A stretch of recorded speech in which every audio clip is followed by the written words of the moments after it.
نحمده ونصلي على رسوله الكريم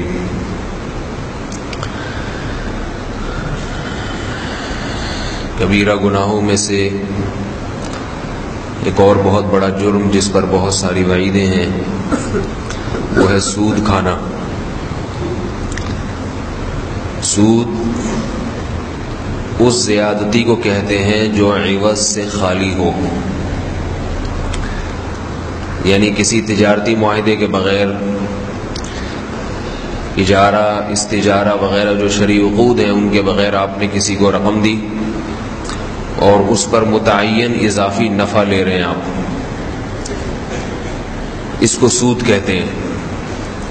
اس سے آپ کو بحث نہیں ہوتی کہ یہ رقم جب کاروبار میں لگائے گا تو اس کو فائدہ ہوگا یا نقصان ہوگا۔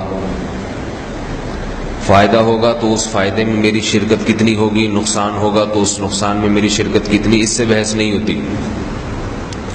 آپ نے کسی کو رقم دی، قرض دیا اور اس پہ آپ متعین پروفٹ لیتے ہیں، یہ خالص سود ہے۔ سود پیسوں کے علاوہ بھی چیزوں میں ہوتا ہے، تول کے بکنے والی چیزیں یا وزن یا ناپ کے جو بکنے والی کیل جسے کہتے ہیں، پیمانہ لیٹر کا، 1 لیٹر دے کے 2 لیٹر لے لینا ایک ہی چیز کو، یہ بھی سود میں داخل ہے۔ لیکن چونکہ ہمارے معاشرے میں جو سود رائج ہے وہ زیادہ وہ ربا نسا ہے جس کو قرآن نے حرام قرار دیا ہے، جو بینکوں میں چل رہا ہے، رقم رکھی اور اس پہ اضافی پروفٹ لے لیا۔ یہ وہ سود ہے جس پر بہت ہی شدید وعیدیں وارد ہوئی ہیں۔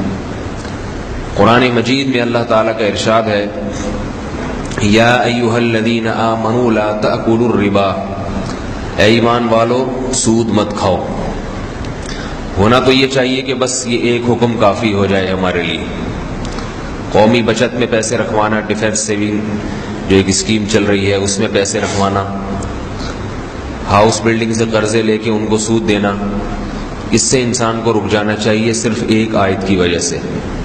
لیکن لوگ نہیں رکتے، آج بھی ڈیفنس کے سرٹیفکیٹ لیے ہوئے لوگوں نے سیونگ، اور قومی بچت میں لوگ پیسے رکھواتے ہیں، وہاں سے سود لیتے ہیں، بینکوں میں پیسے رکھواتے ہیں، سود لیتے ہیں۔ تو اللہ تعالیٰ کا ایک حکم کافی ہو جانا چاہیے، لا تأکلوا الربا، سود مت لو، کھانے کی اجازت نہیں ہے تمہیں۔ آگے فرمایا فَإِن لَّمْ تَفْعَلُوا، اگر نہیں باز آتے، کھاتے رہتے ہو، فَأْذَنُوا بِحَرْبٍ مِّنَ اللَّهِ وَرَسُولِهِ، تو تمہارے خلاف اللہ اور اس کے رسول کا اعلان جنگ ہے۔ اعلان جنگ کا مطلب ممکن ہے سود کھانے والا کہے کہ بھائی میرے خلاف تو کوئی بھی جنگ پہ نہیں آ رہا، نہ کبھی اللہ جنگ کر رہے ہیں نہ رسول جنگ کر رہے ہیں میرے خلاف۔ یہ اصل میں اللہ نے دھمکی دے دی کہ جس کے خلاف اعلان جنگ ہوتا ہے پھر اس کا خون مکمل حلال ہوتا ہے۔ میدان جنگ میں جس فوج سے لڑائی ہوتی ہے اس کو قتل بھی کیا جا سکتا ہے، اس کا سارا سامان لوٹا جا سکتا ہے، ان کی عورتوں کو باندیاں تک بنایا جا سکتا ہے، یعنی اس سے پھر حتی الامکان جس حد تک ممکن ہو نقصان پہنچانے کی کوشش کی جاتی ہے دشمن کو۔ تو اس میں اللہ نے بتا دیا کہ جو سود کھانے والے لوگ ہیں وہ میرے ایسے دشمن ہیں جیسے تمہارا میدان جنگ میں کوئی کافر دشمن ہوتا ہے۔ تو اب اس کے ساتھ میں کچھ بھی کر سکتا ہوں، نہ کروں تو یہ حکمت ہے، مصلحت ہے، یہ سزا کو گویا میں ٹال رہا ہوں، لیکن چھوڑوں گا نہیں اس کو، میں چھوڑوں گا نہیں اس کو، اتنی سزا دوں گا، ایسے سزا دوں گا۔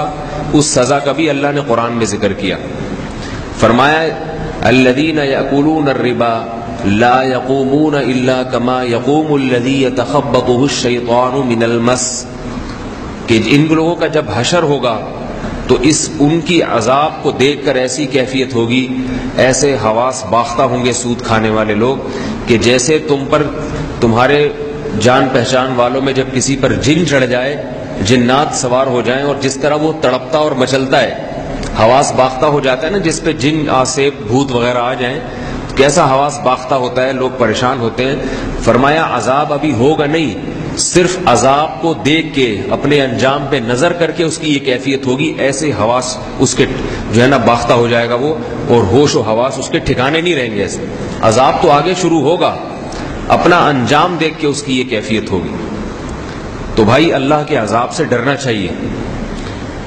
قرآن مجید میں اللہ نے فرمایا کہ ہم نے یہودیوں کو بھی سود کھانے سے منع کیا تھا، وَأَخْذِهِمُ الرِّبَا وَقَدْ نُهُوا عَنْهُ، کہ ہم نے ان کو بھی منع کیا لیکن انہوں نے کھانا شروع کر دیا۔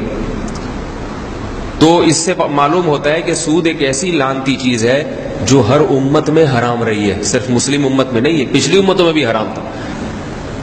رسول اللہ صلی اللہ علیہ وسلم نے فتح مکہ کے دن اعلان فرمایا کہ جس نے بھی سودی لین دین جو ماضی میں ہو چکا، آج کے بعد وہ سارے معاہدے منسوخ ہیں۔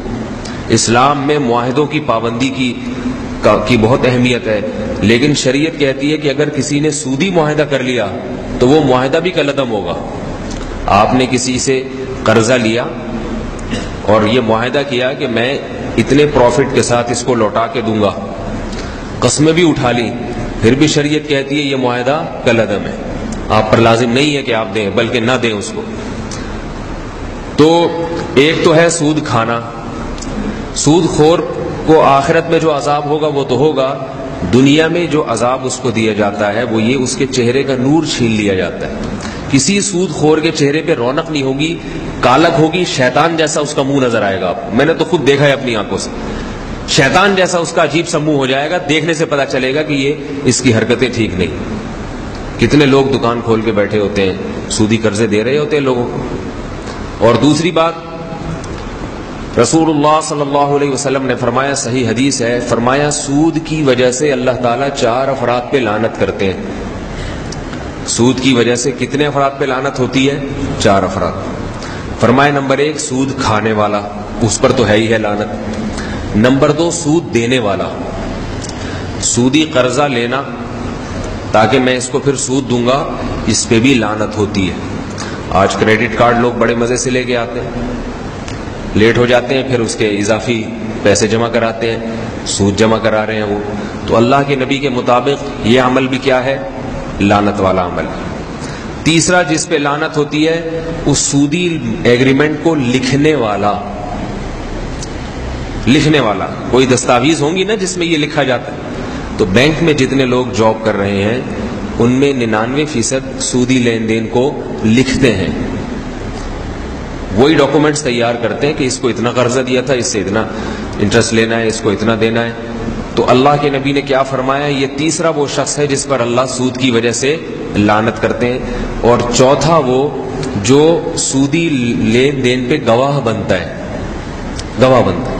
کہ عدالت میں جب پیشی ہوگی اس نے اتنا قرضہ لیا تھا تو اس پہ اس کی شرح جو تھی نا سود کی اتنی رکھی گئی تھی، تو اس پہ عدالت ظاہر گواہوں کو طلب کرتی ہے۔ تو جو اس ایگریمنٹ پہ گواہ بنا، محمد صلی اللہ علیہ وسلم نے فرمایا اس پر بھی اللہ کی لعنت ہوتی ہے۔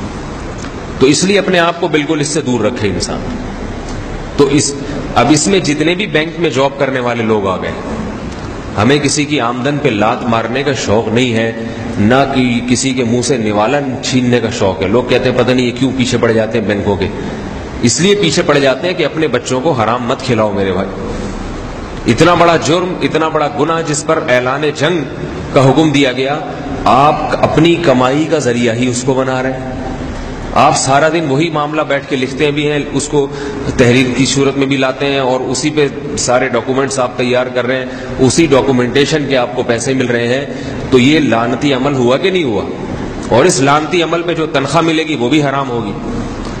تو بینک میں جاب کرنے والا سود تو نہیں کھا رہا، مگر جس عمل کی تنخواہ لے رہا ہے وہ عمل حرام ہے، وہ عمل ناجائز ہے، اس کی تنخواہ لینا اس کے لیے ناجائز ہے۔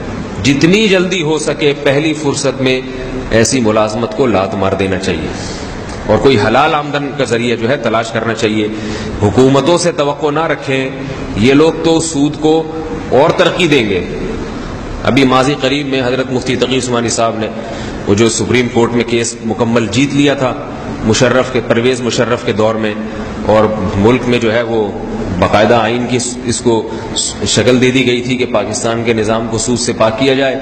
ہمارے جو سابق صدر تھا مشرف، اللہ کی 100 لعنتیں اس کے اوپر بار بار ہوتی رہیں، کیونکہ اس نے دوبارہ پھر جو ہے وہ اس نظریاتی کونسل کو ختم کر کے اپیل دائر کی اور وہ کیس کو دوبارہ پینڈنگ میں ڈال دیا اس نے۔ تو یہ چاہتے ہی نہیں، خود بھی حرام کھاتے ہیں، دوسروں کو بھی حرام کھلاتے ہیں۔ تو ان سے تو کوئی توقع نہ رکھیں، ملک کا نظام تو ایسے ہی چلتا رہے گا، سود ہی پر چلتا رہے گا. اپنے آپ کو سود سے بچانے کی کوشش کریں، اپنے آپ کو